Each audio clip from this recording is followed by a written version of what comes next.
All right, what is going on, guys? It is Adam, a.k.a. Marf, and this is Marfoogle News. Today, we have a great show for you planned. We have so much news today, we have actually moved our call into tomorrow. That is because there is so much big activity going on. We are going to go over all of it right now. We'll be right back right after this.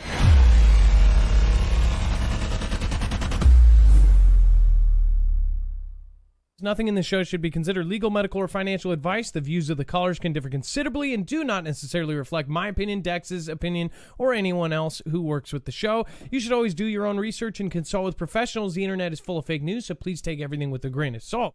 If you have not already, it helps us out if you end up going through any of our affiliates, and it helps you out if you end up protecting yourself against cybercrime. NordVPN is one of the best and one of the easiest to use. If you do not have a virtual private network, it protects your IP address, which is your online identity, which actually connects to your real address and everything else.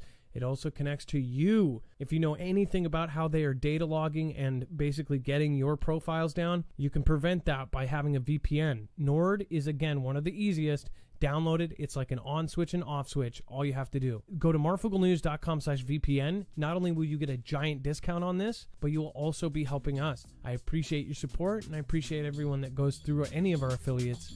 Can't say thank you enough. It was the love that let us go. It was the love, it was the love, it was the love that let us go. It was the love, it was the love, it was the love that let us go. It was the love, it was the love, it was the love that let us go. All right, what is going on, guys? It is Adam, a.k.a. Marf, and this is Marfoogle News. Today, we have a ton to go over in a short amount of time. We're going to, of course, talk about what we talked about in our Marfoogle News short, as far as LA being told to evacuate on TV. We're going to talk about, of course, what has been going on in other countries, what's going on with Mr. Francis, the leader of the Catholic Church. Very, very scary quotes from him. We're going to go over all of that and more. So make sure to go over to our website to not only sign up for notifications, because, again, not all are sent out on time, but ours are. So go over to marfooglenews.com. You can also sign up for our email list. That way you will get notified if anything happens to us. And then on top of that, on our website, you will see it's very easy to navigate. It is all done by thumbnail. Today's thumbnail, you will just click on that. This is our country. We are sinking fast. Tip of the iceberg. Once you click on tip of the iceberg, it will bring you to a full bibliography of every single article, tweet, video, picture, document that we show you here today. That way you know exactly where we got the information from. We try to keep it as balanced as possible on there. And then also there is a yellow bar. That is the web-only content. That is the stuff that we cannot fit into a 2-hour time period. That is at the very bottom. There's an entire other show there. Not to mention, we also archive things we think are important that you can look back on later on and end up using for research purposes. Let's bring in my co/internet brother, Dex James. What is going on, and how are you doing today? Well, hello, Adam, and hello, Foogle fam. I am doing just fine. We have Faith Heals that just subscribed. What a wonderful name there. Thank you for subscribing. Kevin Ambrosiak, thank you for subscribing. Welcome to the Mafia. The Wolverine General, we have Morel P. 7 minutes ago. Azadine Arashi, thank you for subscribing. Blue Boy 1968, thank you for being the last one out of the show last night. All right, let's get into it. And by the way, I will warn you, today there are some pretty scary stories. And like I have said, if you don't like scary movies, I will give you a warning and say, hey, here's the scary part. That way you can cover your eyes and cover your ears and tune it out. And I'm not trying to make fun of the people that do get that. I do realize that people get anxious, so I try to warn you if there is stuff that I know is going to freak you out, I will let you know before that starts. An astronomer thinks alien tech could be on the ocean floor. Not everyone agrees. Dex, do you want to go over this? This is once again, we're covering a very similar story to what we just talked about. Well, yeah, this goes back, I believe, to the 2014. I don't remember what year it was. Remember the sighting that fell into the ocean that they didn't know about.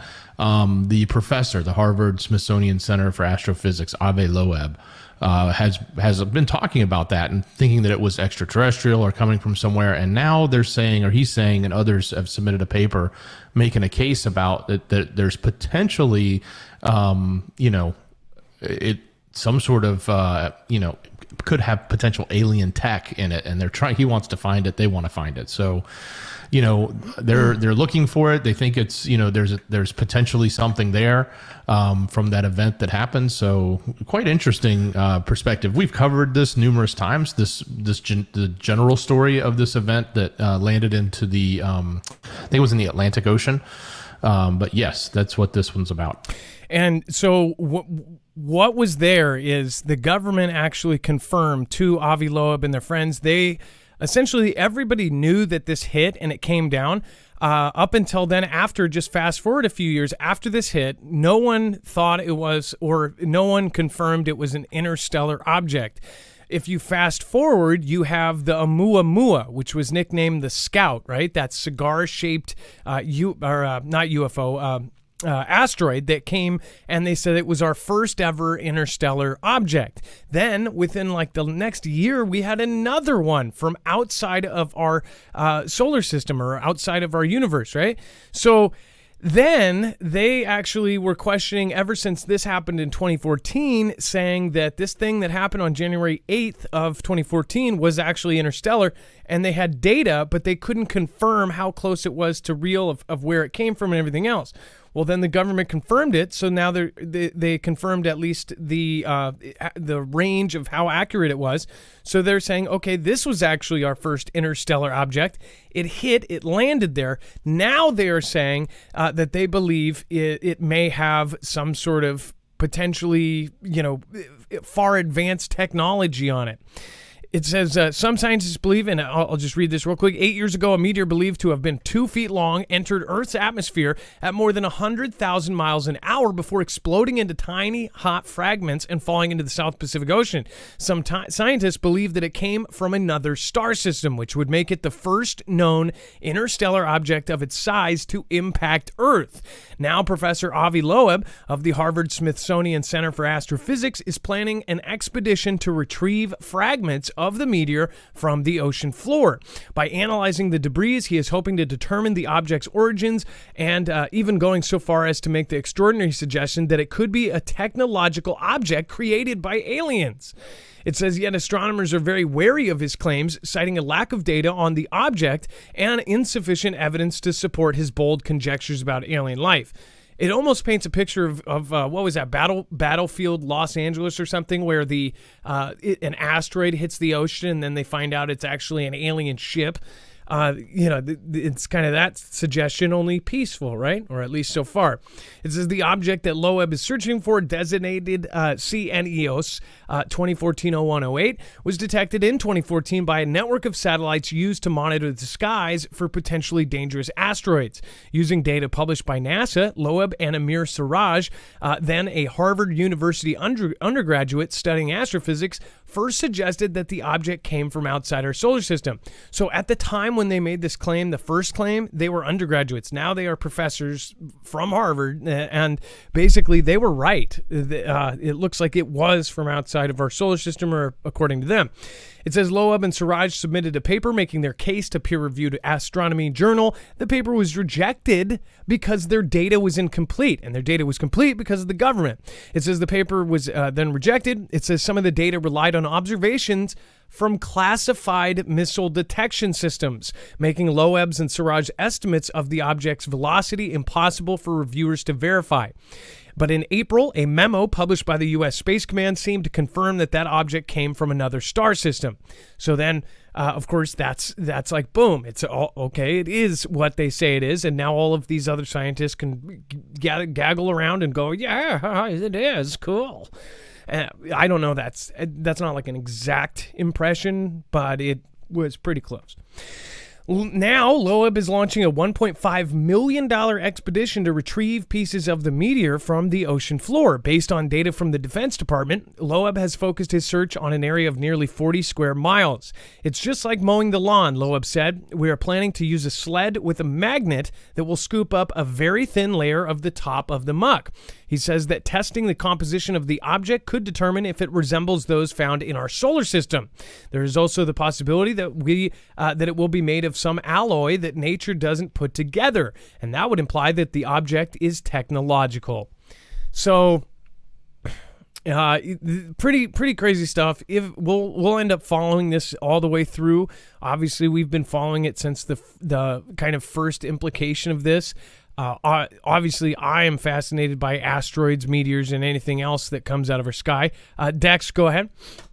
I was going to say he was also sort of tongue in cheek saying if he finds any buttons on it, he would love to press them. I don't know if that's a good idea, but. Yeah, like it sends a message out to their team, like, "Hey, we found somebody," or it's a genie's lamp or something, and he'll get reincarnated Robin Williams. Well, who knows? What do you guys think? Let me know in the comments down below. I'd love to hear you in chat.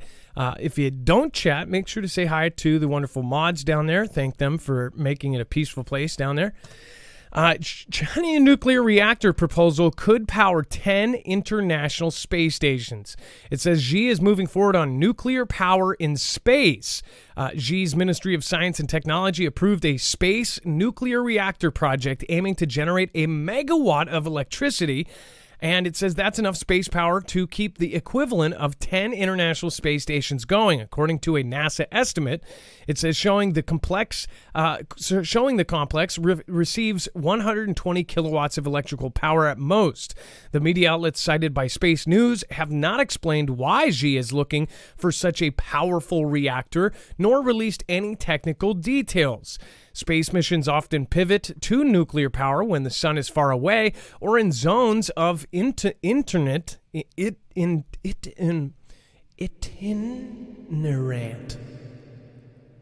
or weak sunlight, like the far side of the moon or the surface of Mars. Nuclear power may also boost future human spaceflight missions, and NASA, DARPA, and the Department of Defense all have nuclear projects going. So Xi is putting up some sort of nuclear reactor in the sky for what reason?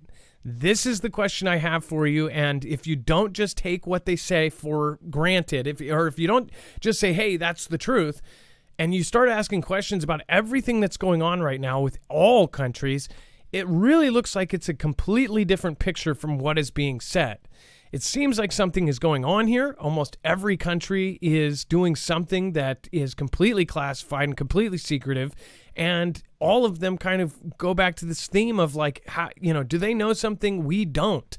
Why are they doing this? Why is Xi making all these massive structures in space? Why are they on the far side of the moon in the first place?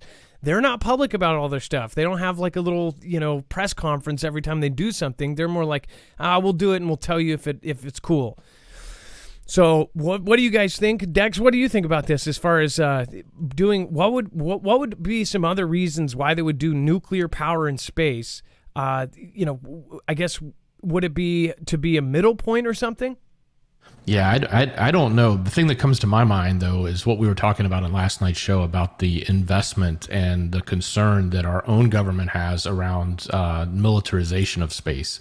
And while they talk about it from, just a research and development and, let's power a space station or et cetera, I think there's probably some other things going on as they're building up their capabilities up above, right? So that's the biggest concern, is what would they make use of all that power for?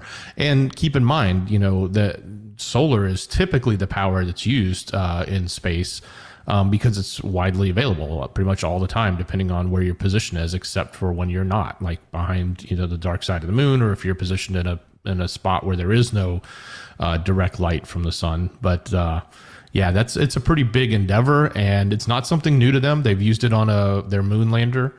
They use nuclear power there. Others have done it before. It's not like this is new, but this is bigger than has been expected.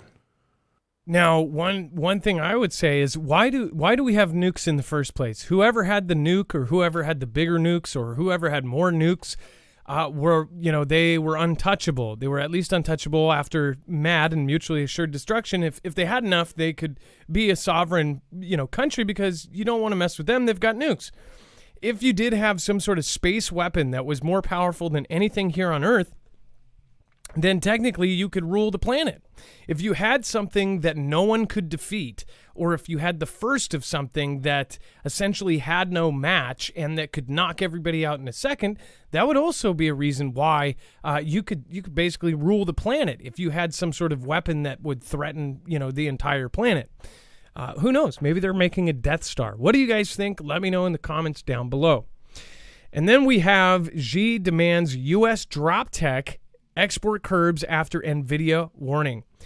Dex, being that you know much more about the tech space, what do you think about this? This is of course, NVIDIA Core is famous for their graphics chips and for gaming and for everything else. Now, what does this mean? Well, there's, all of this going back and forth about what we're going to export and what we're not. And in this particular case, NVIDIA, said that a new product might be delayed and some work might be moved out of Xi's land. So this is coming, hot on the heels of, officials in America saying that they need to limit the spread of the technology. And keep in mind, these are some pretty powerful chips. These are, high-end GPUs, things like that, to do very fast processing and computation. So this stuff can be used in a lot of military equipment, especially newer technology. So this is something that, we sort of have a little bit of control over, just like there's a lot of things that Xi has control over. So it looks like we're sort of wielding some power back and saying, hey, we're gonna prevent these from coming in, or we may hold it back, and that's really upsetting Xi and upsetting. Obviously they need them just as much as we need the chips from Taiwan, right? So we're kind of looking at a chip conflict, a chip tit for tat, a chip for tat, a chip for tat. I think that works. We're gonna go with it, and we're gonna keep running. And an emergency alert telling all of LA, Eastern North Pacific Ocean, to evacuate was sent in air. I'm not going to go fully into this because if you go over to the Marfoogle News video that I did on it, I did it right after I found out. And man, you don't want to get me started on this subject. Ever since the Hawaii false missile alert, essentially I have thought that there has been a lot of really, really weird false EAS things that have gone on. And I researched very deeply into them. It's very hard to have an accident like this unless the person that is doing it actually believes there is a real event going on. That's what bugs me about this. Was there something that they thought was real when this was sent out? It covered every TV in LA. It essentially interrupts everything. It if you're watching Riverdale or something, it just cuts out and it goes to the EAS. But this EAS didn't say, this is a test. Don't worry, it's just a monthly test. This said all of LA needs to evacuate. Now, if you got this on your TV or on your phone, please, or I'm sorry, I don't think any phones went out. But again, if you did get one and we don't know about it, let me know. If you got this and you took a picture of it with your phone, send it to us or send the video at marfooglenews.com/playmyvideo. I would love to see what people's reactions were. Also think if you have all of these Ring or doorbell cameras or whatever else, see if you have the reactions on those. If you have cameras in your house, again, I don't recommend it, but if you do have those and it caught your reaction to it, then let me know if you have it and send it to marfooglenews.com/playmyvideo.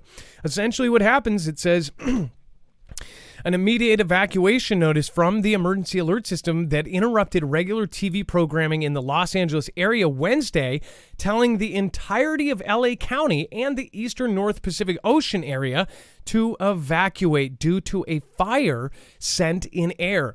Now, I want to point out, it actually said the entire eastern North Pacific Ocean area. Now, it says to fire, but that is something that I would think would go out if there was a Cascadia event. Dex, don't you... What would be the eastern North Pacific Ocean? Would that be on the eastern side, North Pacific Ocean? Wouldn't that be like, my area? Well, no, this was just LA. So it's LA's eastern North Pacific area. So, it was basically that eastern north area of LA County, which is a huge area, and it's a lot of people, right? And you're talking about a very large population, millions, centered in LA. So But yeah, they received this on the TV. It basically, triggered the EAS, and it was, I guess, an evacuation. It said immediate evacuation notice for the following counties, and it listed them off. So, yeah, kind of if you were there and you saw that, I can only imagine you were at first thinking, "Wow, this is must be significant," especially since everybody there does live with the threat of fires, and have that kind of notice go out could be a little scary. It could be very scary, I think.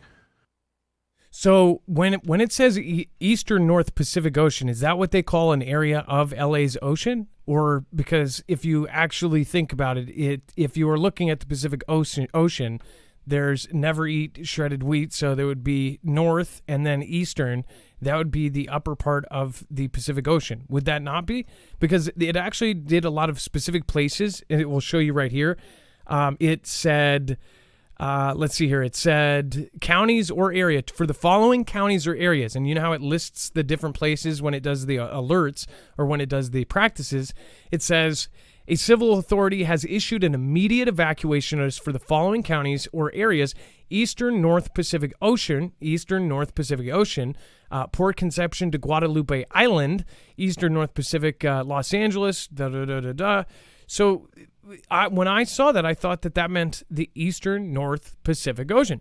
That is the Pacific Ocean. That is the Eastern and North. So I just wonder, obviously there's multiple things that they have to drop down on the menu. Where is that alert going to go? What kind of event is it?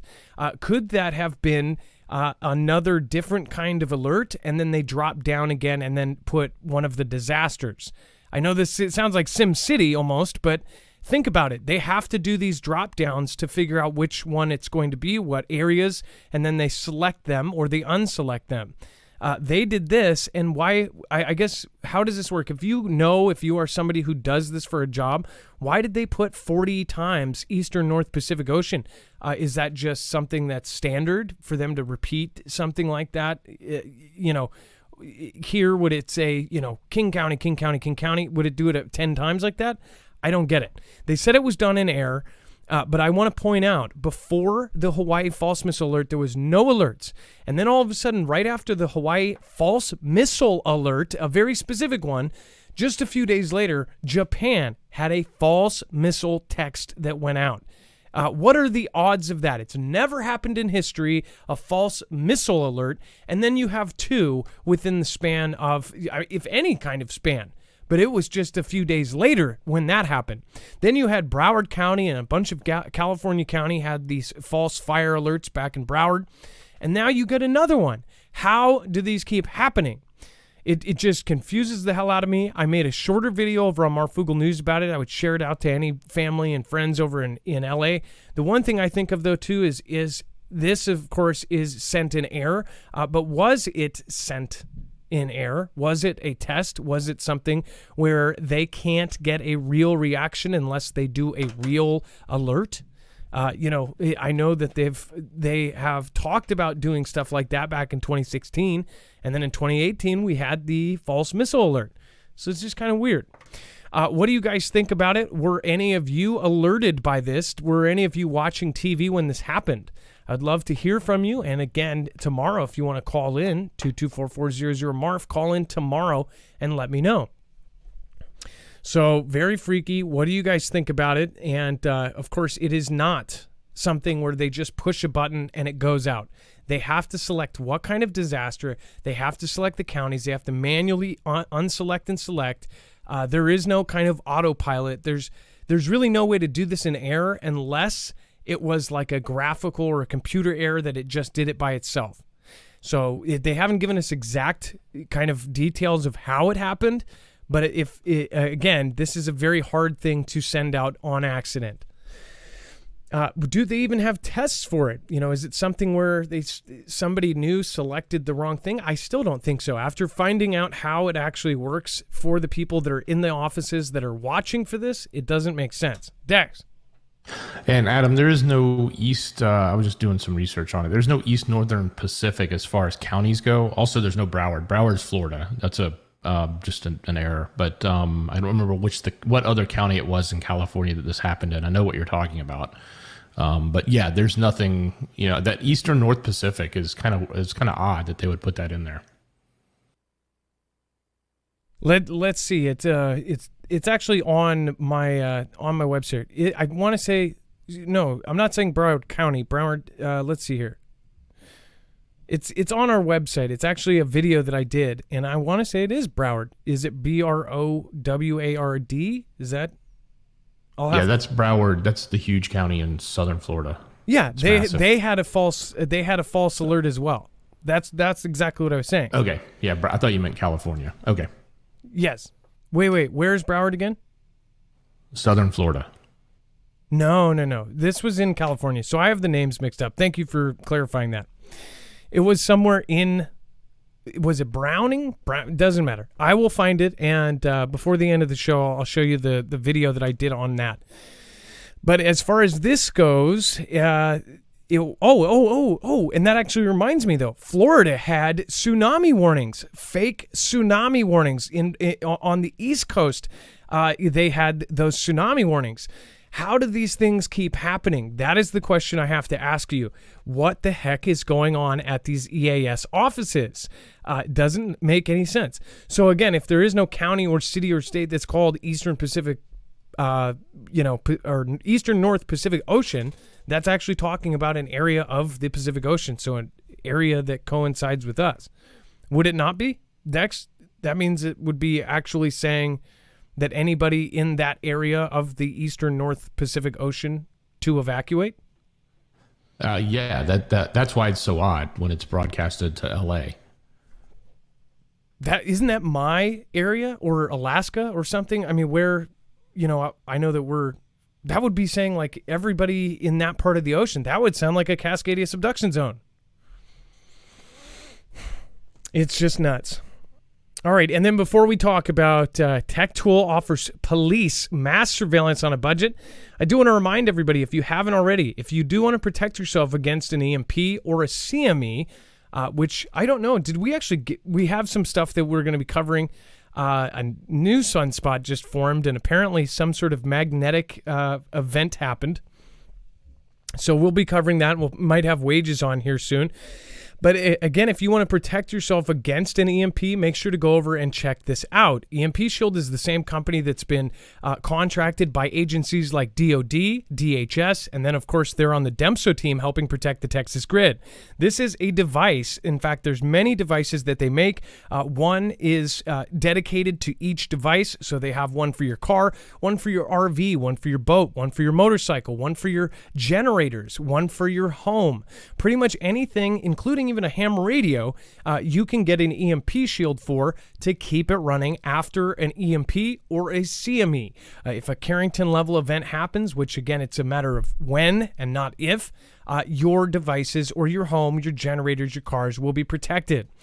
This is really cool because we have worked with them for a very long time. We have a grandfathered in $50 off discount per device, and that also stacks on top of any sale they run. That way you are not only protecting your car, your home, your generators, and anything else, you are getting a discount while doing it, and you are helping our channel out at the same time. Whenever you purchase from any of our affiliates, essentially we get you a discount. You are paying less than what you would normally.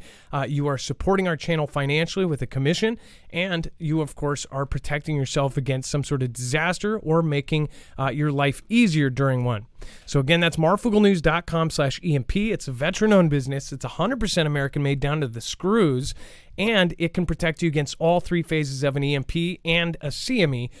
Solar flares protection up to 228,000 amps. Not only that, it also protects your homes from lightning strikes. If you live in the Midwest where there's a ton of lightning and thunder, then this would be a good thing. Which, by the way, Dex actually gave me fair warning before the show that you might actually cut out because you have thunderstorms in your area and has for the last few hours. So we're getting hit. It's not bad at the moment, but they said that we had some severe stuff potentially coming through. See, we just don't have that in the Northwest. When we do, it's really bad, but we just don't have it like the Midwest and the other side of the country gets that a lot more. It feels like. All right, that's marfooglenews.com/EMP. All right, let's go over to the tech tool offers police mass surveillance on a budget. Dex, why don't you cover this? This is from the AP Associated Press. Yeah, so apparently there's a new tool that I haven't heard of before. It may have been out there, but it's coming out through some information that's been released that law enforcement have been using. It's called Fog Reveal, and it searches hundreds of billions of records from 250 million mobile devices and harnesses the data to create location analysis known among law enforcement and what they call patterns of life, according to thousands of pages of records about the company. So this software, I guess, is sold by a Virginia-based Fog Data Science LLC called Fog Reveal. It's been used in a handful of cases. But apparently, this kind of goes back to that topic we were talking about a couple of days ago about all this data that the cell carriers have, whether they have the cell phone tower pings, those triangulations of where you are, or whether they have the actual GPS information that your phone is telling them about, and how much of that they're storing, and the fact that they give that and share that with the government. So all of that data, we heard in some cases, I think it was AT&T, is stored up to 5 years. So tools like this allow, LEO to go in and basically create a profile. They can go in and say, let me see how this person, lived their life for the last 6 months, because we need to understand everywhere they went and what they did, not just, at the time of this event that happened or the time this crime was committed, where was their cell phone, right? It's like, let's build this entire profile, and we can, what more can we learn from where they went all the time for the last, 30 days, a year, 2 weeks, whatever it is they're wanting to look at. So it's kind of crazy when you think about what, or, DHS or others, right? You actually cut out. You said before DHS. What did you say? Oh, it's just amazing how much data and access that LEO has, in addition to even people like DHS would have, to do this type of profiling against, U.S. citizens. To Bill W., LEO means law enforcement organizations, right? That's LEO? Yeah, law enforcement officers, but it typically means the police. So, which, by the way, so this is why a few years ago we started with, of course, the off-grid bags. If you put your phone in there, because when we started reading about this, people were getting geo warrants? There were geofence warrants. And what happened, so just think about this. You go in to get a Slurpee at a 7-Eleven, and I'm not saying any of you are that person, but say you go in and get a Slurpee from 7-Eleven. You leave, you go home. About 2 days later, police are at your door, and they said, hey, your cell phone was tracked at this 7-Eleven 5 minutes prior or after this murder happened, and we're going to bring you in on questioning, and you are our lead suspect. And that is because your cell phone was at that 7-Eleven. This is what they were doing with these geofence warrants. They were going to the cell phone companies, finding out what cell phones were there, and say that cell phone was there at that time period or around that time period. Say they found a body, and they don't have the exact time, but they said, it's probably within 2 hours. So then they'll bring in everybody within 2 hours that went into that 7-Eleven by their cell phones, entering and exiting that cell phone, or that 7-Eleven. So that's why we started working with off-grid. It's like, that's why I personally went out and got one bag and it didn't work. I got it from some like off-brand company, and I could call it while it was in the bag. So then we found off-grid, and then off-grid, you can truly throw it in there, and it is a Faraday bag. No signals going around. So that's why we started working with them, because of this. And now look at this. So they're using your patterns of life. So you may think, oh, I don't care. I'm just an old man, or I'm just an old lady. They don't care what I'm doing. I'm not doing any crimes. But what if you get pulled in on a crime you didn't commit just because you were around somewhere? This is what we're talking about. So that's why many people are putting their phones and devices and things in those bags, even when they just go to the grocery store and back and forth, because now they have your patterns of life down. They know exactly where you are traveling, where you're going. This should be a huge invasion into our privacy, but now everybody just kind of rolled over and accepted it. And don't think that turning your phone off is the solution, because as we all know, phones nowadays, you can't take the battery out. And when you turn it off, it's still on. It's just, it's still pinging towers. It's still doing stuff. It still has that ability. And so don't fool yourself by thinking just turning it off is all you have to do. You really need to block that signal if you're trying to take it completely off grid, so to speak. Or take the battery out, but you can't even do that anymore. They don't make them that way. No, and I'm sorry, but I think Apple is even. You're an Apple guy, but I think with my wife's phone, it will actually shut itself down with enough power left so you can do emergency stuff. I don't know if they all do that. Do they all shut down before they're actually dead, so that way they can have some sort of saved battery?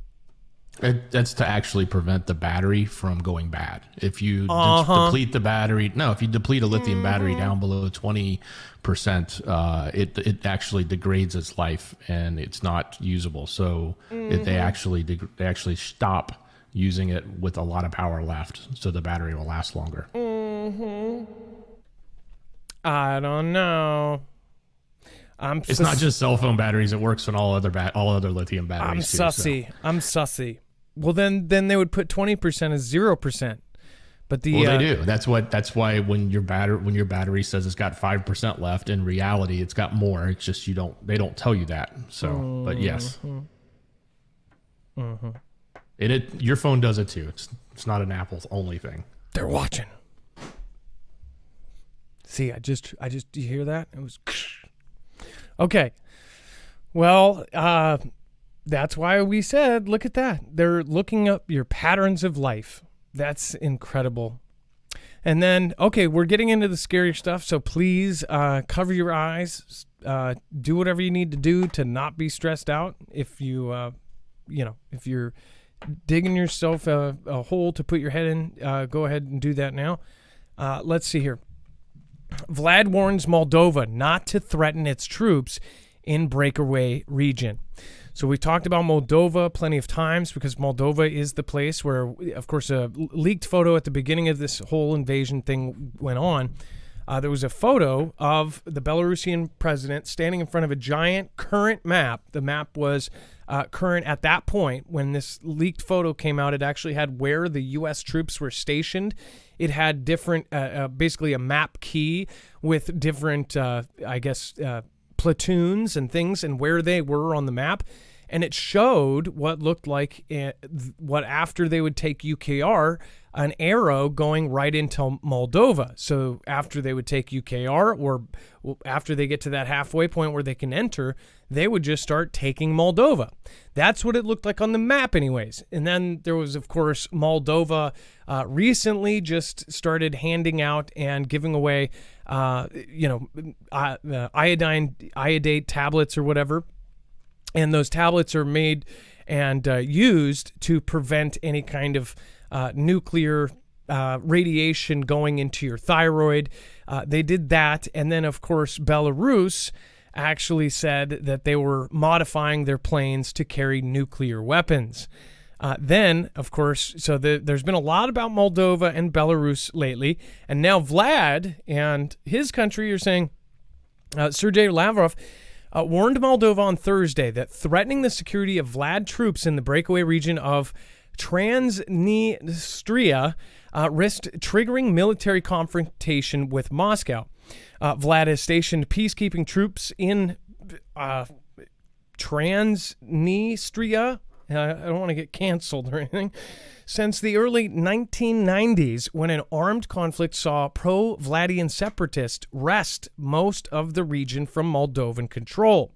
It says the government in Chisinau, stressing it was committed a peaceful dialogue over the future of the region, said it would summon the acting Vlad ambassador to make clear its position. It says Vlad says its army is there to maintain peace and stability, but Moldova wants Moscow to withdraw its forces. Quote, everyone should understand that any action that would threaten the security of our troops in Trans would be considered under international law as an attack on Vlad's country, as was the case in South Ossetia when our peacekeepers were attacked by former Georgian President Mikhail Saakashvili. It says that incident in 2008 resulted in a 5-day conflict in which Vlad forces seized several Georgian cities. Shortly afterwards, Moscow recognized South Ossetia and another Georgian breakaway territory, Abkhazia. Abkhazia? I think that's how you say it, as independent. It says Trans Am, which relies heavily on Moscow for support, reported a series of sporadic attacks in April, further raising tensions that were already high following Vlad's intervention in UKR, which borders Moldova. Dex, go ahead. So this is kind of interesting, and it was kind of news to me. I'm not, up on Moldova. It's not something that we study all the time, other than the fact that we've covered it here on the show a few times, right? And we've talked a little bit about the crime there and other stuff. But the fact that there's a place, and just looking on the map of where Transnistria is, it's like right smack in the middle of the country of Moldova. So the fact that they have this territory there that Vlad has troops in and has maintained troops there in the middle of it is pretty interesting, to say the least, let alone the fact that there's all of this conflict going on with these, Balkan states and Eastern NATO states, including Moldova and others, that are right up against UKR. So it's not surprising to think that there's going to now be all this tension to try and say, hey, you guys get out of here. Yeah, you've been here for a long time, but we don't want you here anymore, given what's going on.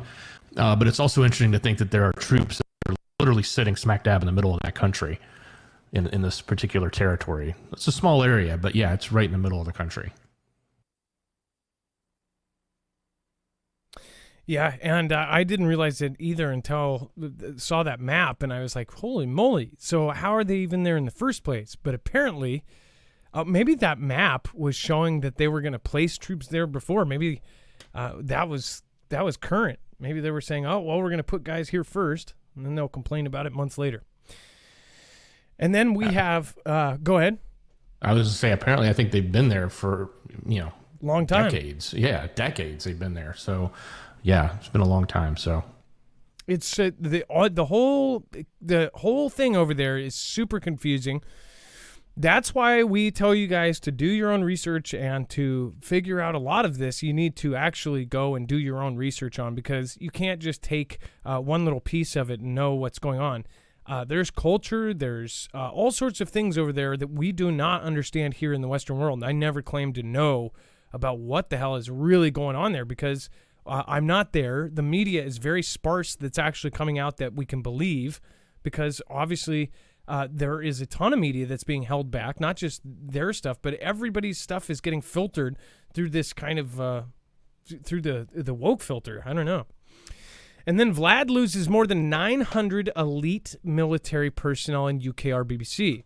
Like always, we always take everything with a grain of salt. We've shown you, and of course, at different times, they make them look like they are doing really, really bad. And if they are, they could be. It said that media have confirmed the death of more than 900 elite military specialists in UKR, including Special Forces, Marines, and paratroopers. So, Dex, as far as this goes, the information, as always, it doesn't seem like a big number when you look at it, but these specialist groups, if it is true, that's a whole lot of their highest trained guys that are basically gone, right? Oh, right. And, usually we hear this kind of information coming out of UKR, and in this case, it's being confirmed by the BBC. Yet again, another place we do want to take with a grain of salt, just like any mainstream source. But still, it's insightful, especially when you think about the fact that it is the elite. It's not just the regular infantry. It's, supposedly the, most highly trained divisions or different divisions when they added up all these numbers, and it was around 900. And just so you know, like elite, like soldiers, not like the people that bet on, human hunts or anything. Those don't exist, right? Right? Right.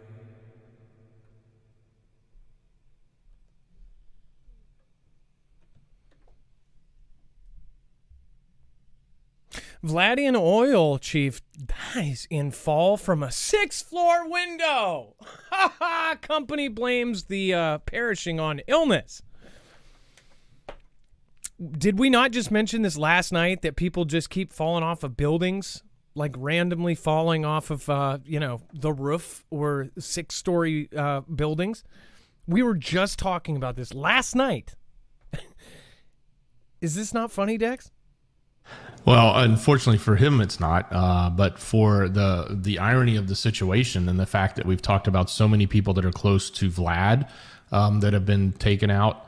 In this particular case, this is the 4th Vladian energy official to have a suspicious event like this in recent months. So kind of, it's not something that's just a coincidence. No, it's, you might want to think about it, especially falling from a high floor of a building.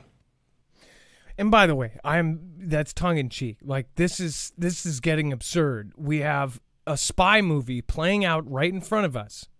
If you are in any position that is related to Vlad and his oil and his that goes for us too. If you are somewhere high up in any of these countries right now, I would be looking over my shoulders at all times, because honestly, there have been a lot of really strange passings lately. This is like it's insane. I was saying, like, I was just saying.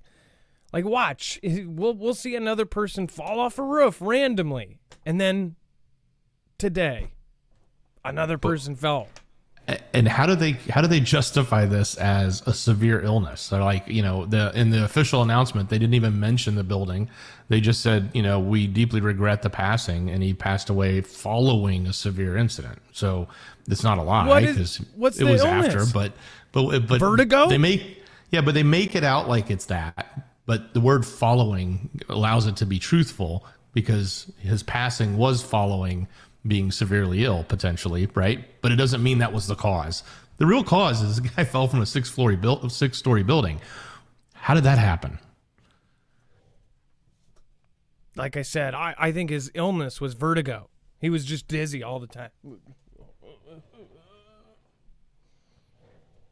Don't know. Well, okay, prediction in the next 2 weeks.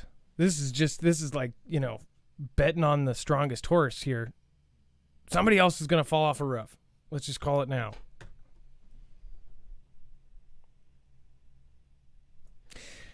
And then the reactor at UKR Zaporizhzhia nuclear power plant shut down after shelling in the area.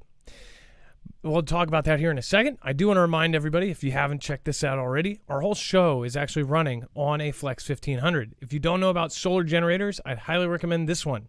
And the reason why is it is modular. You can actually add up to 96 batteries, or you can take it portable with you. You can actually connect up to 5 batteries per stack. There is no external cords going out on a stack of 5. And that way you can actually have enough power to power wherever you need to power, and it's portable. This system is actually really, really cool, because you can actually edit it and mod it to where it can actually triple the input. You can get a supercharger mod that actually allows, if you see it, I'll just pause it right there. If you see those blue holes on the side, those are for the inputs. And when you just have the head unit, you can plug in up to 4 panels. When you get that supercharger mod, you can actually plug in 12, therefore tripling the amount of input and cutting the charge time in a third. So it's really amazing, especially if you don't get that much sun a day. You could put it out for a few hours and get a really phenomenal charge, or not even really touch the charge that you have and be using it for a ton of stuff. So again, this is a legit system. It is not, this is literally one of the highest quality systems out there. It is also the only solar generator that can be protected by EMP shield. It is the only one. And again, it is absolutely silent. Nobody's going to hear this from 3 blocks away. And it is completely modular. It can be, basically every battery is 1,000 watt hours. So it's a super easy system to use. There's no fancy, crazy wires or anything. It's just plug and play. It makes it extremely easy. And then also this can be used when you're not in an emergency situation. You can bring this with you to work. You can charge your devices. You can, of course, run drills or tools off of it. You can bring it with you camping or to your cabin. You can also use it, of course, if you go through a rolling blackout or earthquake or a storm or anything that happens all the time. This doesn't have to be for the end of the world, but this is actually a great system for that. If you do need one, then I would highly recommend this one. marfooglenews.com/energy. There's upwards of $170 off right now on certain packages, so make sure to go check them out. Highly recommend their folding solar panels. Those are great. They plug and play. They have handles. I can literally take 8 panels by myself, 4 on each side. They make the handles round so you can actually have multiple at the same time. It's a really, really easy system. Go to marfooglenews.com/INERGY, energy with an I. All right.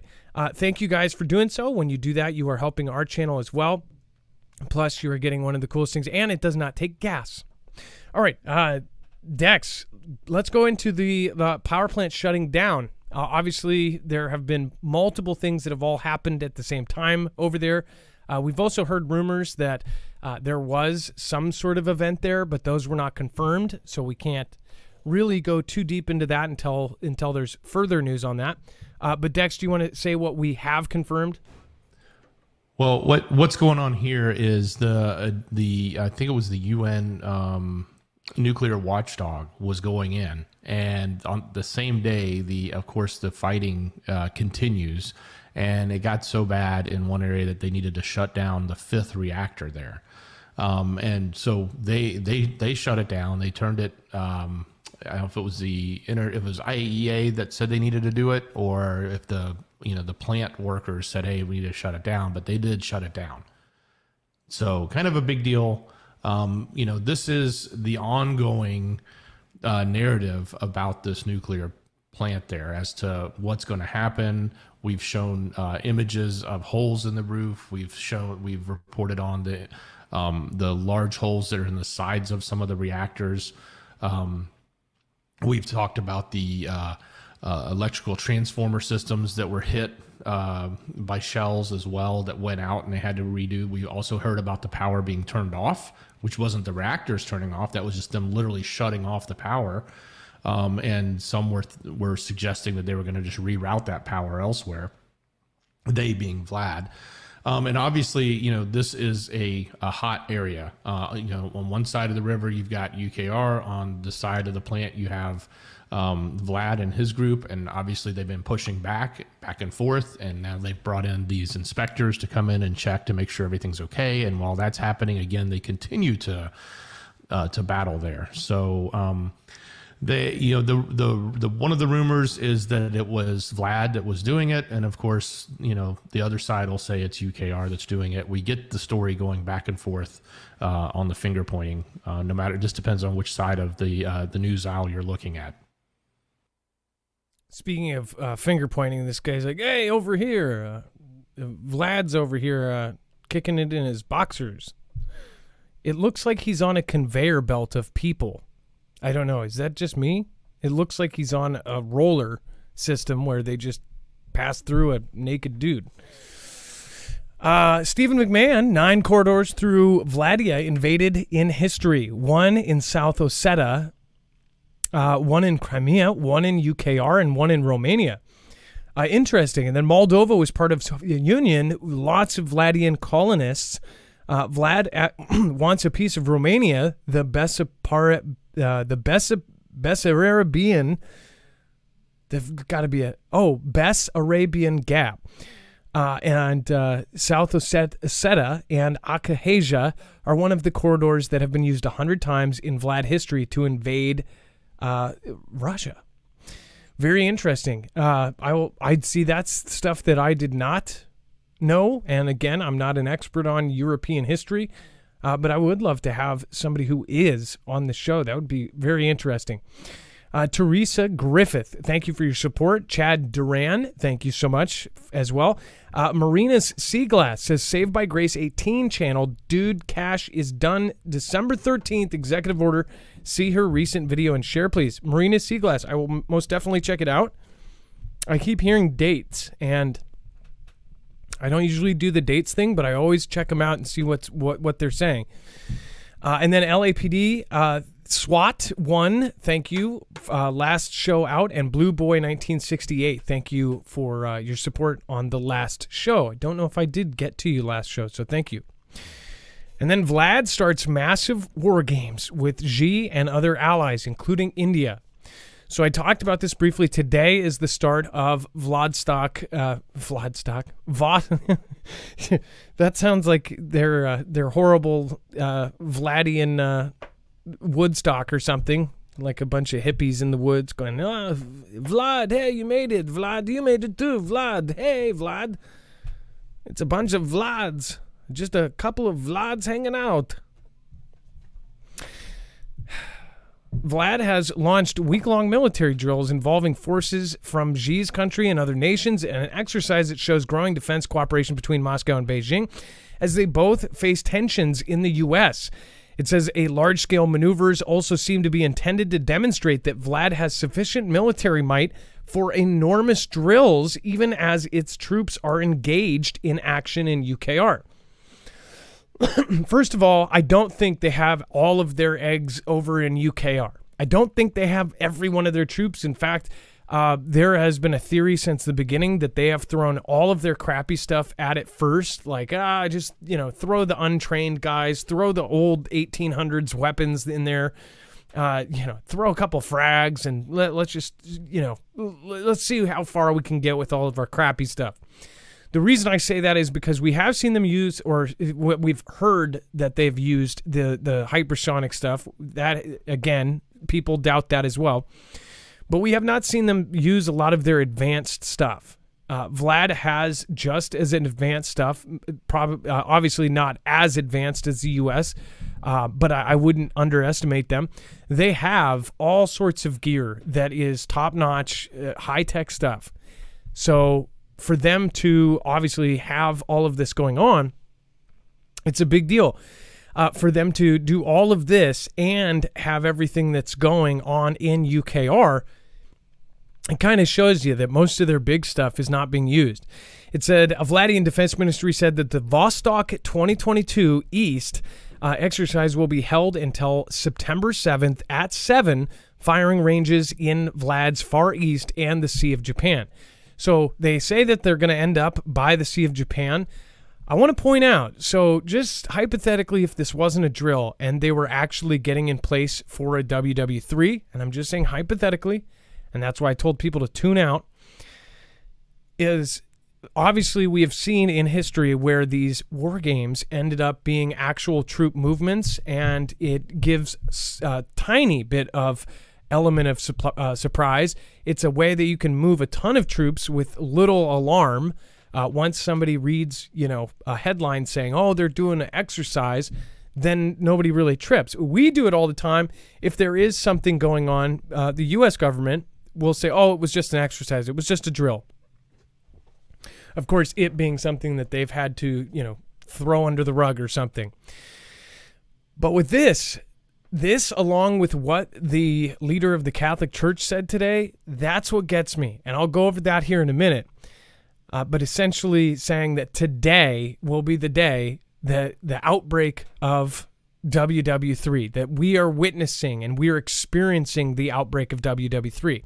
At this very time, right now, they are starting their huge 7-day war with China and Russia.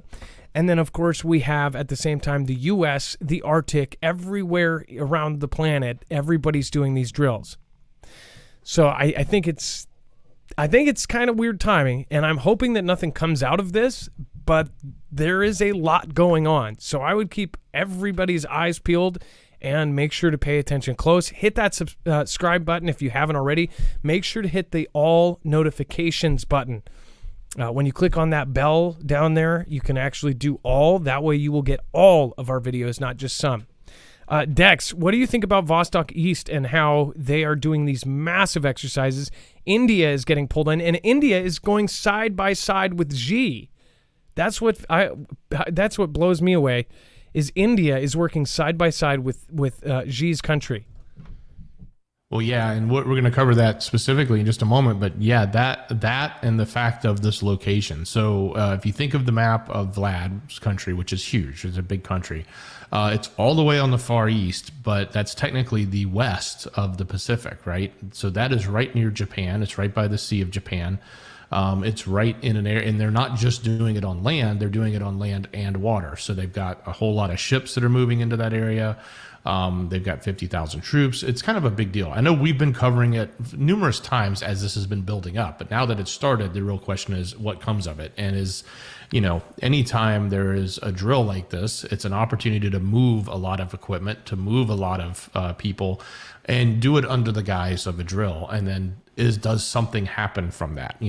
Let's not forget, UKR started a year before they actually did the invasion with a drill.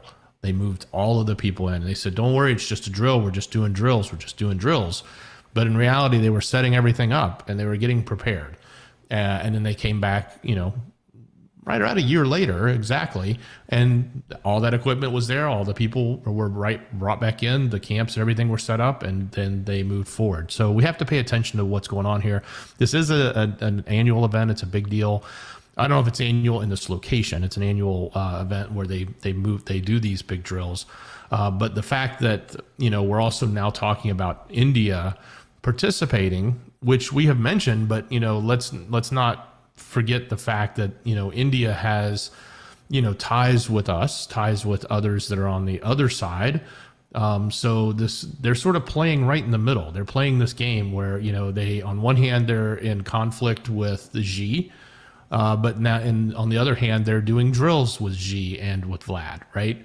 So, it wasn't that long ago we were talking about the conflict going on the mountains there in the disputed territories, where they were literally doing hand-to-hand combat and throwing, soldiers off the sides of the cliffs. The same location where the U.S. went in and did drills with India.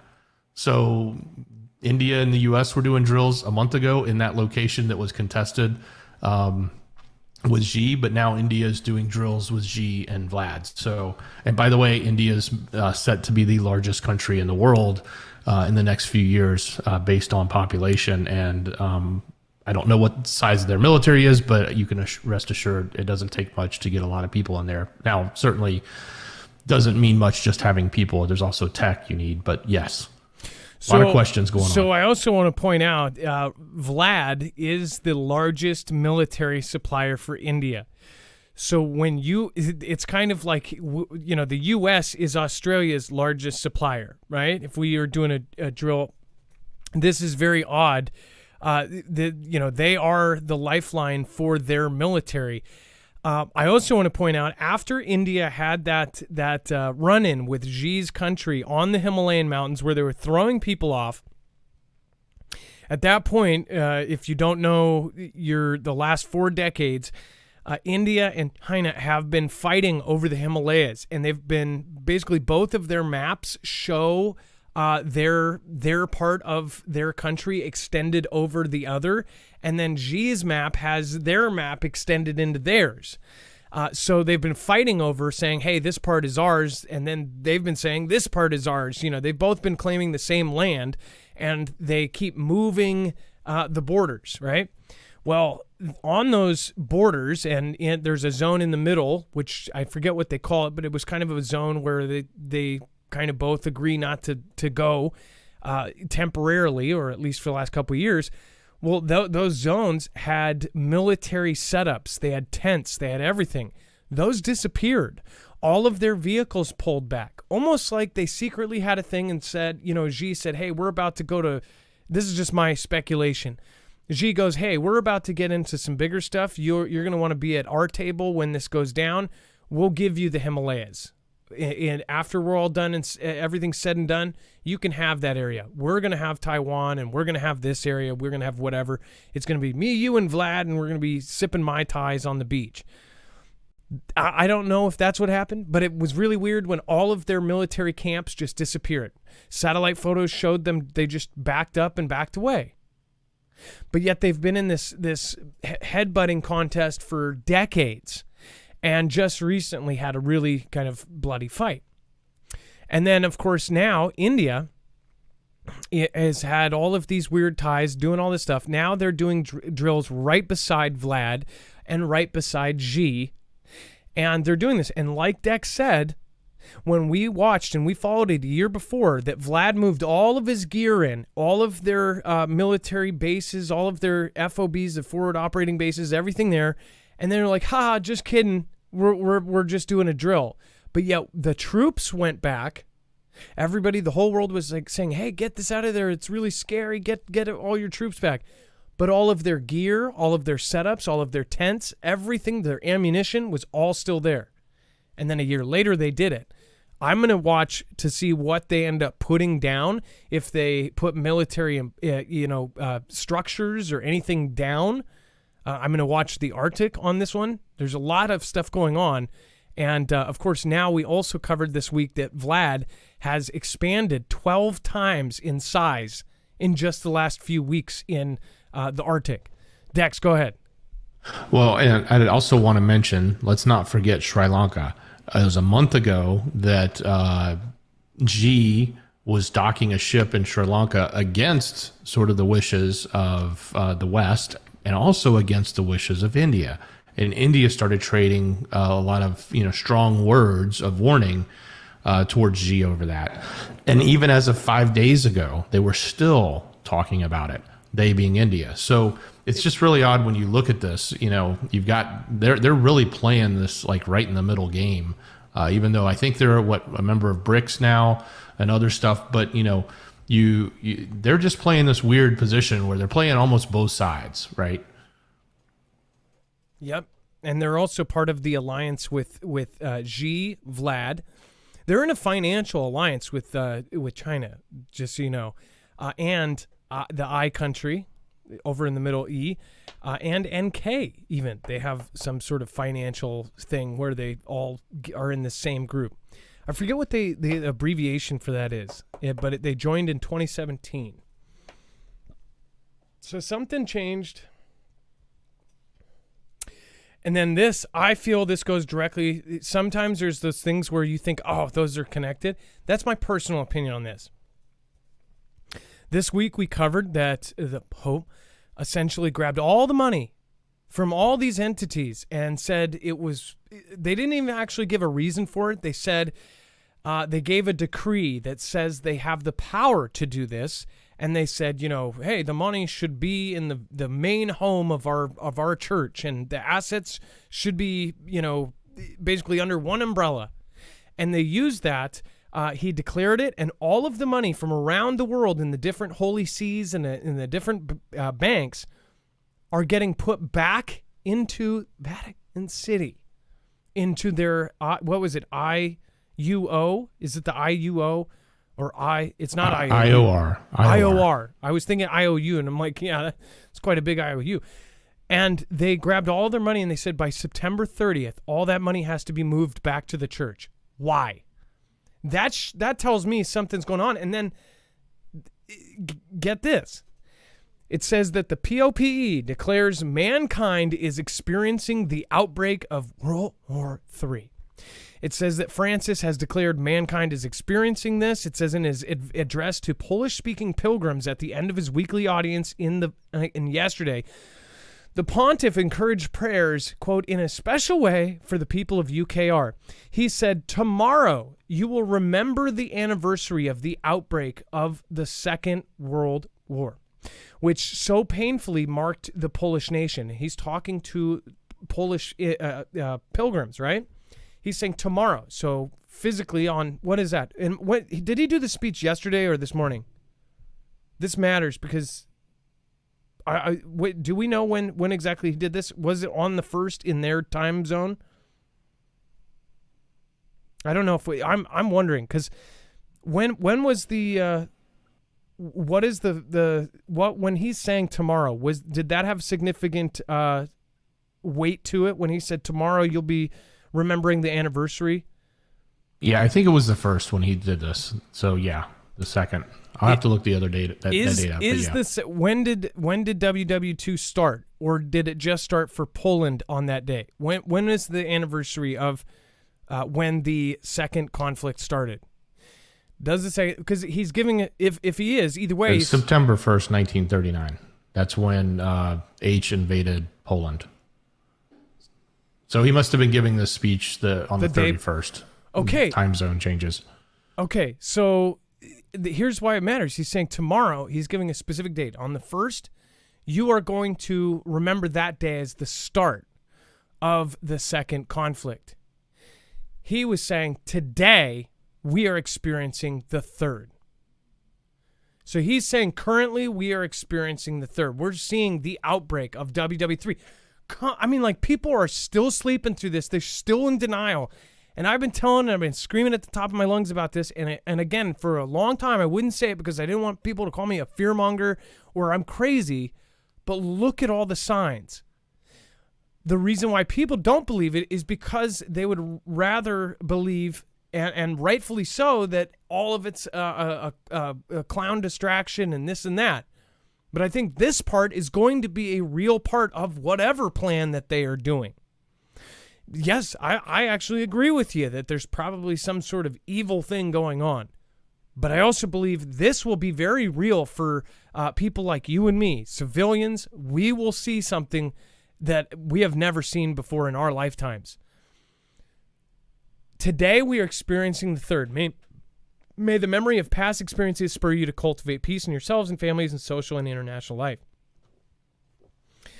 This is just days after he decrees and declares that he wants all of the money brought back to the city.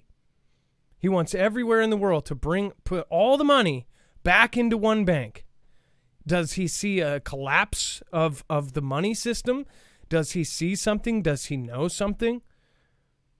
I mean, this is the most powerful group in the world. I mean, I would say they're more powerful than the government. They have Catholic churches all over the world. Do you guys, everybody knows how strong the Catholic Church is, how much power they hold everywhere around the world. Even in places where you don't know they hold power, they do. So that makes me, that's a big sign right there. That is writing on the wall. And remember, everything he says, everything that they say as a POP, everything they say is going to end up in a history book somewhere. So when they say things, they think they really, really say it out. I mean, you know that it's not like a president has a speech, right? You know, it's like when we quote former presidents and things like that, that's because their speeches are done and well thought out. Every single part of it, somebody is thinking out that part of the speech. At least, well, with prior presidents, they were doing that. But with all of these things, with his words, people are going to put that in history books. The church is going to record every one of them. So if he's saying that, it's kind of hard to say like, oh, this Pope got it totally wrong. He said, oh, we're starting WW3, but it never happened. Dex. It's the largest Christian church. It's 1.3 billion people worldwide. That's more than 1/8 of the whole planet. That's incredible. That's a lot of power. So just want to point that out. I that's my opinion on it. Do you guys agree with me? I'm going to go over to the chat here in a second. Do you guys think that is even something? Why would he be saying today you are part of the third? Dex, go. And he's also very controversial, even amongst that 1.3 billion. But the thing about the controversy is that people that may not like him for what he's doing kind of aligns him with what a lot of people would claim are the elite, right? So when you put that together and just sort of think, okay, in addition to it being so large, in addition to that having that power, there's this potential that there's a connection in the sense that he would be in the know. And did he spill the beans, so to speak, or Or does he know that, this is all part of something that's happening? Or is he just pontificating? Jennifer says, this is profound. Pay attention. Jen Boyles says, no, it is weird for them to say that. Jennifer Miller says, rumor he may be stepping down. That could be it. WW3 has already begun. Just most don't realize it. Some may never realize it. Ignorance is bliss. So I was just thinking about that this morning. What if it has already started? What if there has already been infiltration, operations, huge things being done? What if WW3 plays all the way out and we transfer power to another country and not a single bang bang was fired? Do you understand the gist of that? Like where they did it in such a way we didn't even know it was happening? Maybe this physical fighting will be WW4. That's just an opinion. What is yours? I'd love to hear it. Twisted Luck Truth, another great channel, says, I truly believe it has already begun. Well, if you listen to Space Force commanders, they say that it's already started in space. They were like specifically, they say it's really, really, really already started.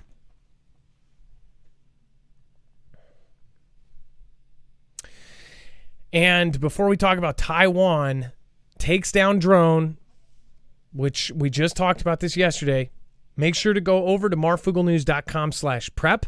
You can get yourself, of course, you can get yourself long-term survival food with a 25-year shelf life. Make sure to go check that out. marfooglenews.com/prep. You can also get the Alexa Pure Pro there, which is a gravity-fed water filtration system. It's very fast, it's very efficient, and it gets rid of 99.9999% of contaminants. And it works really well as far as filtering any kind of water and making it safe to drink. They also have iodine tablets for the few that are actually worried about any kind of nuclear thing. You can't exactly go to your grocery store and get these tablets. So make sure to go check it out for that as well. You can also get battery packs. You can get all sorts of cool survival books. So make sure to check that out. They also have air purifiers, all sorts of stuff. But mainly those MREs, those freeze-dried foods, those are extremely, extremely good to have on hand. Not just for it doesn't have to be an end-of-the-world scenario. It can be just a normal disaster. Those happen all the time, whether it be earthquake, tornadoes, storms, or floods. It is great to have those because, again, they're sealed. They can withstand, of course, water. They can withstand a lot of that, especially if you get the ones that are bucketed. That way, again, you have all of that protected in a plastic sealed bucket. They have 72-hour kits. They have 1-month kits, and they have $250 off on the 3-month kit. That's the largest discount they have done since 2019. And back in 2019, I believe it was a whole different kind of whole different time back then. So make sure to go over and check it out. It helps us. It helps you. And it is a very good thing to have on hand. All right. And it says Taiwan shoots down drone showing risk of escalation with Xi's country. So, Dex, we just talked about this. Luckily, it was an unmanned drone. And but who knows the reverberations that this just sent. Well, and a civilian one at that. So, but it does show that they're going to hold true to their words. And apparently these civilian drones have been coming over. And, you can always question what really means civilian when it comes to things coming out of Xi's country, right? Because a lot of that is, sus as to whether or not it's really state organized. But nonetheless, they said they were going to do it. They said if anybody crossed into the waters, they were going to attack. They said if any drones came over, they were going to take them out. Well, now a drone did come over and they did fire and shoot it down. So, they are holding true to everything they've said, and they have been escalating this step by step by step. And it seems like every day they're, either making a new statement or they're backing up what it is they said they're going to do. So it's kind of, I'm kind of baffled to see how fast this is going. Again, it's not like, they took down a military aircraft or something. So it's not that high of an escalation, but it's still impactful. It's still meaningful, and we need to watch it. And I think what we need to pay attention to is the speed at which this is ramping up, because today it's a drone and tomorrow it might be, quasi fishing vessel that might, have other, nefarious purposes, because we know a lot of that happens coming out of G's country. And then, the next day it might be something else, right? And if this keeps ramping up, that's how you're going to quickly go from, chest beating to full scale conflict. And for this to happen one day after saying that with what the POP is saying, I just wonder if there's other things that we did not know about, or as by we, I mean the public, that may have happened. By the way, the Major made a good comment, said it's 200. You always say the discount, but what the price is. So just want to point out, that's because the price changes and people may be watching this video 2 or 3 years later. But it looks like it's $647. It's normally $900. So it'd be $900, and that's 3 months of food, breakfast, lunch, and dinner. And by the way, there's only 11 hours. So I'm glad you actually said that. There is 11 hours and 58 seconds left on that sale. It's been going for about a month. And we'll find out if they update it. Sometimes we ask them to try to keep those promotions running. So a lot of times they'll renew them for us. So hopefully they'll renew it. But yeah. But divide that by 90. 650 divided by 90. That's, in fact, so I actually did a step further. What the average person spends on food a day is $11.50. And they said about $360. That's per person. So that's actually less than what you would be spending if you were 650 divided by 90. Say it was just 90 or 900 divided by 10, that'd be $10, right? So it's less than $10 a day for food that has 2,000 calories per day. And of course, it's 120 pounds of food. So yeah, it's not cheap. You can't eat at McDonald's for $10 nowadays. No, you can't get a combo. You can't get a combo meal without spending $10 of one meal, let alone 3. So that is good. And then the 4-week one is still $50 off. That's $247.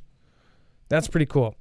So that was at one point, that was $25 off. Now it's $50. And then that is $250 off, which it's normally. So it will go back up to $900 after the sale ends. That, it does sound like a lot, but when you think about it, what you spend per month, that's 3 months of food. Or a month and a half for 2 people. So if you are getting serious about it, it's not cheap to prep. That's why we also point you to channels too. If you have to do it yourself, there are great channels like Alaska Prepper that tell you how to affordably do it. This is for the people that have the ability to do so. But one other thing is, if you don't have that and you just want to get 72-hour kits, you could, of course, put a little bit aside until you can get a 72-hour kit, then get another one. Of course, it's more cost-effective to do it this way, but sometimes it's much harder to get, $650 saved up than it is to get $250 up or to get a 72-hour kit. So again, we understand that, and that's why we also want to put a network of friends that are able to tell you how to do this stuff for much cheaper, so you don't have to buy an affiliate. This is for those who want to go above and beyond, or who are already going to do it. Then they can do it through us and help us at the same time. But I'm glad the Major asked that, because I didn't realize there was less than 12 hours left. All right, and then Xi has been simulating attacks on U.S. Navy ships, Taiwan says. So we knew that they were doing this in the desert. We knew that they were doing this. They were simulating taking out the Taiwanese capital. Now they say that Taiwan is actually telling us this. So, Dex, can you tell us what the difference is between them, doing these carrier-sized boats in the desert compared to this? Well, I think more specifically, it's, simulating the attacks in a way that is not just in the desert, right? It's thinking, we ran our carriers through there, right? We showed what we would do when we sent Nancy in. We've shown what we will do when we go through the strait. They've seen how we act and react in the actual water. So I think the point here is that, taking it to the next level of, what type of drill they're doing. And by the way, I imagine some of these drills may be going on a little north there near Japan as they start today with Vostok, right? So there's all sorts of drills they're going to continue to do, but every time they have done something and we have reacted, they're learning off of that, right? I said from the get-go, just because they would hit the ADIS zone on Taiwan, it would cause Taiwan to scramble, right? Well, it's not just, it's 2 points. One, it's fatiguing Taiwan, but it's also letting them see how they're going to react so they can prepare and know that when we do cross in and this is how they react, we know how to actually preempt that reaction, right? So, the more we engage in these areas, the more we start to show our hands and show what we're doing or how we may do something in response. And they get more intelligence on how to, prepare for that and be proactive in their own actions. And somebody pointed out that they have a mock Pentagon. They do. And they have mock Taipei. They have mock ports that they have been looking at taking out. Furious Cabbage said, Marf did a good job covering this. A lot of people did not. We have been covering this for now over a year. The desert kind of drills were last year, over a year ago.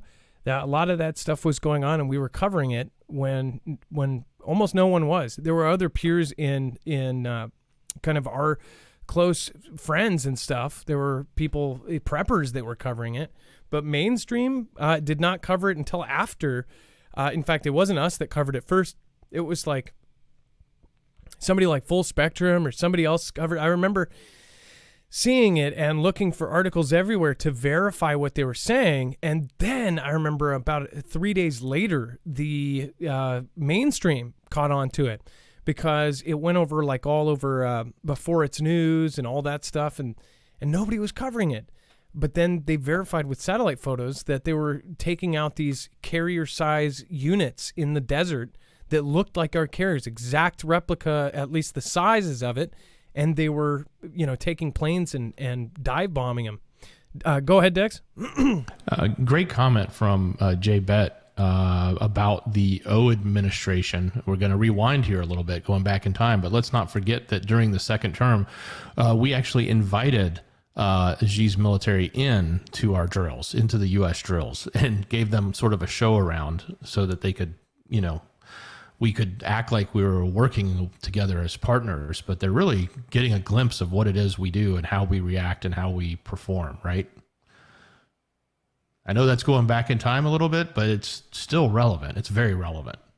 No, I remember when when he was in office, a bunch of Xi soldiers and U.S. soldiers were downtown Seattle. And I remember seeing their different uniforms, and they were walking together, and everybody was, talking and hanging out. And I remember talking to a couple of the soldiers. It was a Chinese soldier and a U.S. soldier, and they said that they were doing specialist training together. What we do know from that, fast forward, is there were reports, I believe it was released during like the EMP, when that EMP report came out, that they took a lot of our ideas. Obviously, fast forward a couple years from that, you had where they were accused of stealing the designs for our jets, where they were accused of taking a bunch of blueprints for our military stuff. So who knows what was going on there? There could have been a spy inserted into one of those or something. Who knows? We could have inserted a spy into their military. We don't know. But lots of back and forth. We're living in a movie now. And then Xi rejects UN report on Uyghur rights abuses in Xinjiang. It says Xi has denounced long-delayed UN report that was released over its protest and says that the government's arbitrary detention of Uyghurs and other mostly Muslim ethnic groups in the western region of Xinjiang may constitute crimes against humanity. Notice a pattern here. The crimes against humanity. There have been, and by the way, Xi has done this. They have put out to their entire country that we are the enemy, that we are committing crimes of humanity, and now the UN is starting to state the case that they are committing this. And who knows? I am not there, so I don't know. But they obviously, there's enough evidence to say they have been doing this to people. They've done a lot of horrible things. Dex, as far as this goes, do you think this is kind of setting up so they're a complete kind of disconnect if this actually went through? Well, let's not forget that as we watched the UKR events unfold, there was all sorts of push for the same type of similar, but not the exact same, but similar. Whether it was conflict crimes, if to not say that word, or crimes against humanity, being pushed against the other side, against Vlad, right? So this could be a complete precursor to setting up about, why, one more thing as to why there's going to be this conflict. It's Taiwan incursion, it's crimes against humanity, it's, et cetera, et cetera. It's like roll out the laundry list of reasons why, we now must invest in this conflict. Well, and so that's the point I was making. We, obviously media pushed really hard and said that, that Vlad was committing these kinds of things. Vlad said that we were the ones doing horrible things, or at least UKR was, with our help. And then I want to point out, it said human rights groups and the Japanese government welcomed the report, which had become caught up in a tug of war between Xi and others who were critical of the delay and lobbying for its release. So we'll see what comes of it. We'll follow it, and we'll make sure to put updates on our website as well. Somebody said, I think it was Grandmommy, what if I can't afford to get, prep stuff? We've told you guys, make sure to stock up on one thing of water, one can of food every week. I think we all will have plenty of time. Everybody thinks WW3 is the end of the world. WW3 will play out over, I think, at least a few years. I think that we will see Taiwan, first. Taiwan will be the big sign that everything is about to go down. But also, like everyone in my my friend circle, like Alaska Prepper, start out slow. Do it just a little bit at a time. Do one can per week, and you will have tons of stuff. There are people that have stopped in our audience, stopped collecting food. They have 8 months, a year of food because they were just doing one little can at a time. 3 Kid Mom says, I have a $20 a week budget or a $20 a month budget. That's great. That's more than most people even need to do to get really a lot of stuff up. Get canned foods, get non-perishables, and get water. Every time you go to the store, get a 89-cent gallon of water. If you can, there's other ways. There's creators that we have linked to that have really great ways of water storage. But yeah, you don't have to buy a kit. That the kits are for people that are comfortable financially, that can just get it done. That would be convenient for everybody, but it's not for everybody. For the other folks, make sure to go. There's all sorts of DIY information on the internet. We have linked you to most of it. We have linked people to that so they don't buy the kits. So yeah, I buy $40 of preps every paycheck. Respiratory Jane. Yeah, and then Alaska Prepper always suggests, write it down and put it in there and make sure to do that. Budget a certain amount. It should be responsible, just like anything else. Budget out your insurance, budget out your car payment, budget out your prep. It can be a tiny percentage. It can be $5. I know plenty of people that do $6 a week. Literally, I think it was a gallon of water and a can of food comes out to about $5.50 if you're getting the suggested food that is on the Alaska Prepper thing. So you could do that if you're really trying to minimize. All right, and then watch Japan. Like I said, watch. Something is going on with Japan. Obviously, Abe, their former Prime Minister, Abe Shinzo, he was taken out. Luckily not, he didn't fall off a building. But make sure to go and follow Japan. Follow marfooglenews.com for all updates. All right, and then thank you to everybody that just popped in. I appreciate that. Let's see here. Stephen McMahon, thank you so much for all of your comments. Chad Duran, We have Nana of Montana. Says, good night, y'all. Stay safe and God bless. Thanks, Adam, Dex, and Mods. Thank you so much, Nana of Montana. Christy Rozelle, thank you, and thank you. Again, Nana of Montana, you'll be getting a song later. I know you're going to be asleep for it, but thank you. Sweetie Turner, thank you so much for your support. Sweetie Turner. Stephen McMahon. If Vlad is in fact a graduate of Schwab's WEF, he is also a Coochie elite, and this isn't Vladdy against West. He was part of the Young Leaders group, so he was picked. Who knows, though? Maybe he wasn't towing the line, so he was removed. Vibron, thank you, says 100%, thank you. Shannon Imponen says the White Hats blow whistle on Great Reset social score software on DuckDuckGo. The Gideon report seems to go along with everything our world is going through. Do you have links, Shannon? I would love to read what you're talking about. We've talked about all of those subjects, but why on DuckDuckGo? Is it not showing up on the Oogles? And then Linda McDaniel, thank you for your support as well. Stephen McMahon says, don't understand the Pope's action. He doesn't own the churches or property in U.S. And what money is in there in France or U.S. or in Ireland for him to claim? So there is. So it depends if it's part of the Holy See or part of the different branches. Dex, do you kind of get it? How did it work with the? How did he have the right to claim money that's just everywhere? It's not exactly he doesn't get to take the money straight from the. It's not just money local from the churches. It's like investment money and other funds that are distributed around the world. Like let's not kid yourself. They got billions and billions of dollars, and if you think they just sit on them, then you're crazy, because most people with billions of dollars don't sit on them.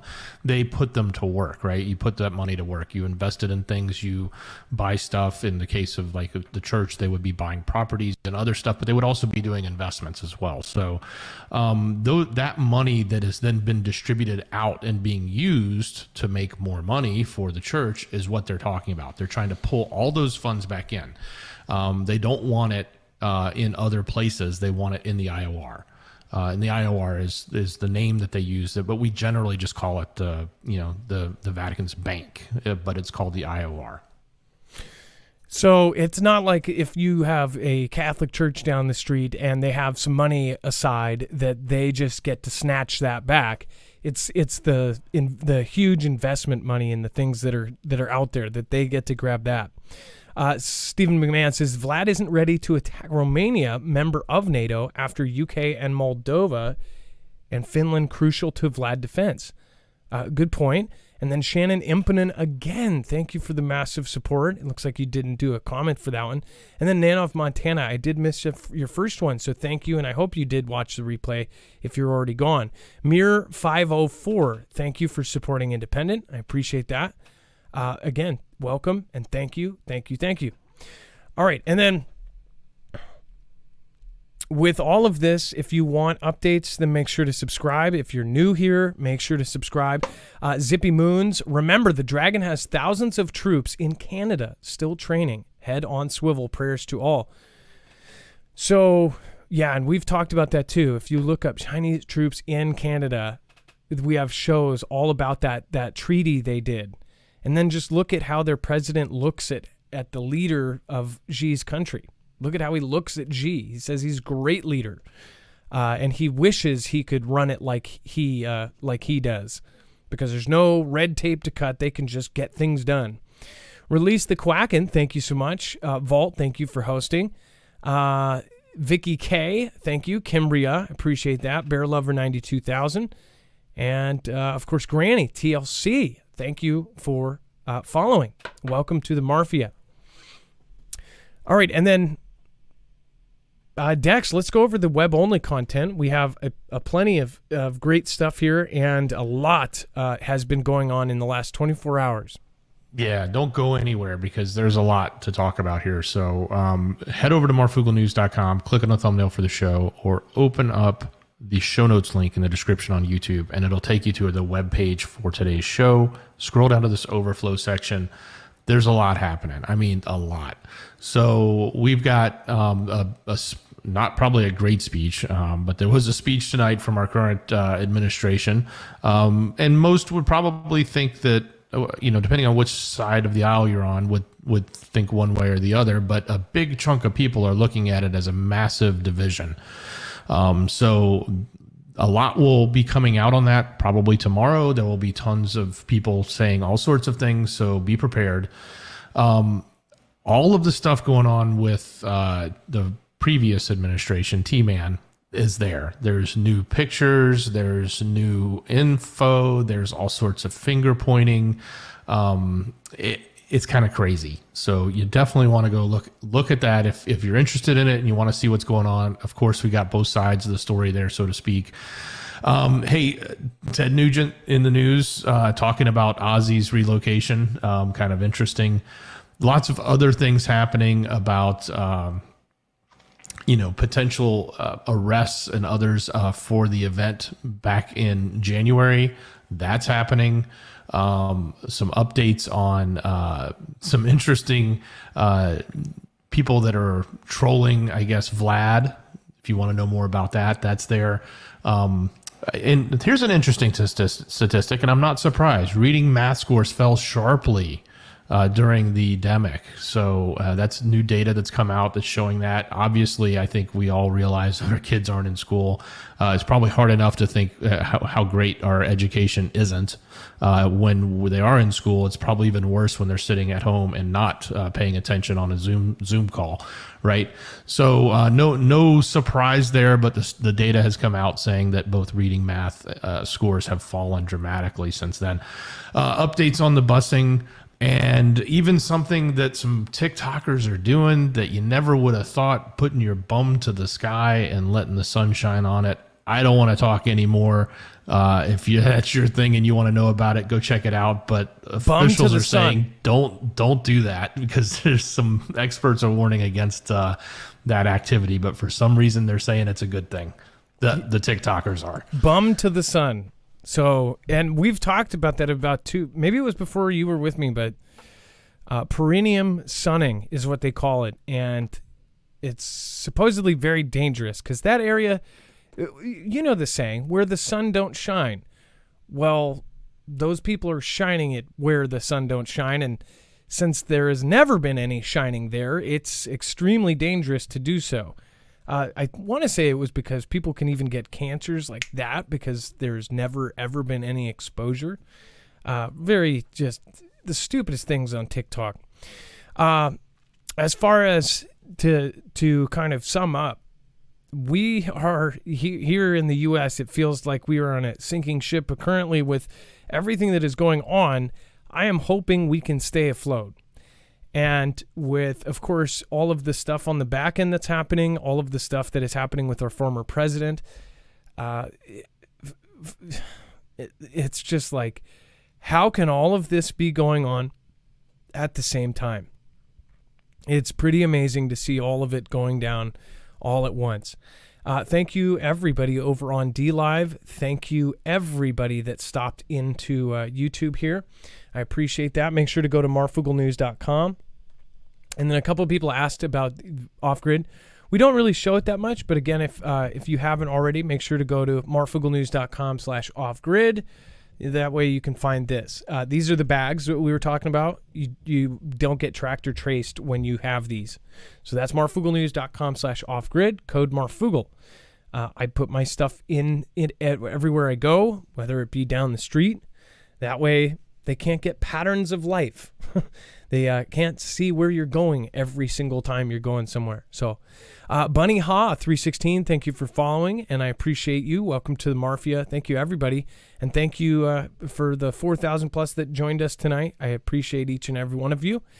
Dex, thank you for your service tonight. And just in general, great show. Thank you. Much love, brother. Great job. Thank all of the mods. Make sure to say thank you. They kept it an amazing place down there and down in the chat. Make sure to check out their channels. I'm working on a project to highlight some of our awesome mods and all of the stuff they do. Authors, artists, painters, all sorts of great talent down there. So make sure to go check them out. And then Rip Curl and Bones and great channels. Make sure to click and go to their channels and say hi. All right. It is now time for the shoutro. It's not an outro. It's not a shout out. It's a shoutro. It's where I say thank you to the people that matter most, you. It's like the credits, only with horrible music.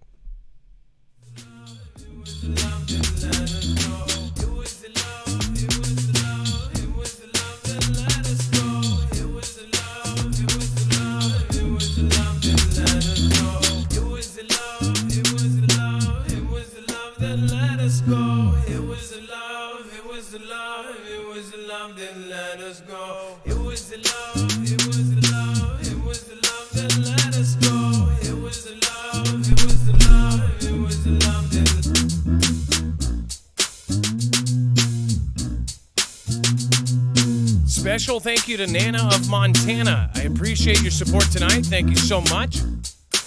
Of course, Kimbria, Gina Brumfield, WS Jen, Carabile, Charlie Abercrombie, Stealth Mode, Derek Boss, Sam Balam. All right, now, give me a word, a random word, any word. Just keep popping random words in the chat.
Let's start a new one. For Nana? Nana of Montana.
with the hero out here. My dog woke me up to find Jesus on fear.